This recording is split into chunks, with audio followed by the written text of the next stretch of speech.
Hello guys, आज हम जो रेसिपी लेके आए हैं वो है गार्लिक ब्रेड की। ये रेस्टोरेंट्स में सर्व होता है पिज़्ज़ा के साथ और वैसे स्टार्टर्स में, और बहुत ही मज़े की बन के रेडी होती है। Let's start.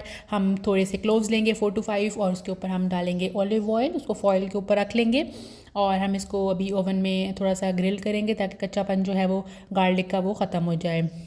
हमने इसके अंदर ऑलिव ऑयल डाला, थोड़ा सा मिक्स हर्ब्स डाल देंगे इसके ऊपर और इसको अब हम पैक करके फॉइल के ऊपर इसको हम ओवन ट्रे के ऊपर रखेंगे और डायरेक्ट ट्रे पे भी रख सकते हैं। ओवन ट्रे में सबसे पहले आप रख लें ताकि जो है ना फ्यूम्स ना बने। और इस ओवन ट्रे का टेम्परेचर जो है हम 180 पे रखेंगे और 10 मिनट्स के लिए इसको हम ओवन में रख देंगे। हम दोनों जो है ना वो ऊपर नीचे की ग्रिल्स जो हैं वो ऑन कर देंगे। अब मैं इसके जो ऊपर हम लगाएंगे उसकी जो स्प्रेड है उसके लिए हम कोरिएंडर लेंगे 1 टेबल स्पून, बटर लेंगे हम इसमें 3 to 4 क्यूब्स हम बटर ले लेंगे, स्मॉल क्यूब्स, और सॉल्ट डालेंगे। और अब सॉल्ट यहाँ पे अगर आपकी ब्रेड में सॉल्ट पहले से है तो आप सॉल्ट स्किप कर दें वरना ज़्यादा सॉल्टी हो जाएगी, वरना ज़रा सा अगर आपने फ्लेवर ऐड करना तो एक पिंच ऑफ सॉल्ट आप ऐड कर दें। और इसमें हमने चिली फ्लेक्स ऐड कर दिए और अपने इसके ऊपर मिक्स हर्ब्स थोड़ी सी डाल दिए हैं, small pinch of mix herbs. ये हमारे यहाँ पे गार्लिक्स जो हैं वो देखें जी मज़ेदार ग्रिल हो गए हैं। और अब इन गार्लिक्स में से आप ये डिपेंड करता है कितना स्ट्रॉन्ग फ्लेवर आपको पसंद है। अगर ज़्यादा स्ट्रॉन्ग फ्लेवर पसंद है तो ज़्यादा गार्लिक ऐड कर सकते हैं। बिल्कुल जो है ना सॉफ्ट हुए होंगे, आप अच्छे से इसको मैश कर लें अपने जो स्प्रेड है उसके अंदर। ओके अच्छा, यहाँ पे जो है फिर हमने ब्रेड ली है, ये फ्रेंच ब्रेड है, इसको बिगैट कहते हैं, ये भी ले सकते हैं। और भी कोई ब्रेड आपके पास अवेलेबल है तो वो भी ले सकते हैं। ये थोड़ी सी ऊपर से हार्ड और क्रंची बनती है इसलिए ज़्यादा प्रेफर की जाती है। आप अपने घर की नॉर्मल ब्रेड से भी बना सकते हैं, उससे भी बहुत मज़े के बनेंगे।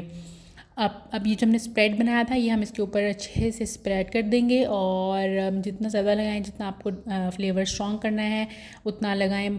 और अगर आप बच्चों के लिए बना रहे हैं तो इसमें से चिली फ्लेक्स स्किप कर दें और बच्चे बहुत इन्जॉय करेंगे इसको।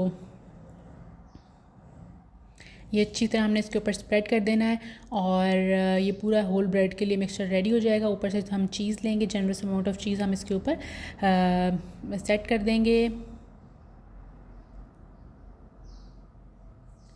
और इसको अब हम ओवन में रखेंगे। अब हम ओवन का वो टेम्परेचर जो है वो 200 पे रखेंगे और हम इसमें सिर्फ अब ग्रिल का ऑप्शन यूज़ करेंगे। जब हमने गार्लिक किए थे तो हमने ग्रिल और दूसरी दोनों प्लेट्स ऑन की थी और आखिरी के 5 मिनट के लिए हमने सिर्फ ग्रिल ऑन किया था। लेकिन अब हम जब ब्रेड रखेंगे अंदर तो हम सिर्फ ग्रिल का ऑप्शन करेंगे और ग्रिल के ऑप्शन में ही ये 5 to 7 मिनट्स के अंदर रेडी हो जाता है। आप देखते रहेंगे ऊपर कलर आ जाएगा तो आप इसको निकाल लेंगे बाहर और इसको फिर हम कट कर लेंगे। और ये बहुत मज़े का स्नैक जो है ना वो आप चाय के साथ ले सकते हैं। और बाकी अगर गेस्ट आप आए हैं और आपने स्टार्टर के तौर पे कुछ सर्व करना है तो इजी और हैंडी और इंस्टेंट बनने वाली रेसिपी है, ज़रूर ट्राई कीजिएगा। और बच्चों के लिए तो बहुत ही फेवरेट है, इसको आप ऐसे भी खा और इसको आप केचप के साथ भी ले सकते हैं। ये बहुत ही यम्मी बनती है। Thank you everyone.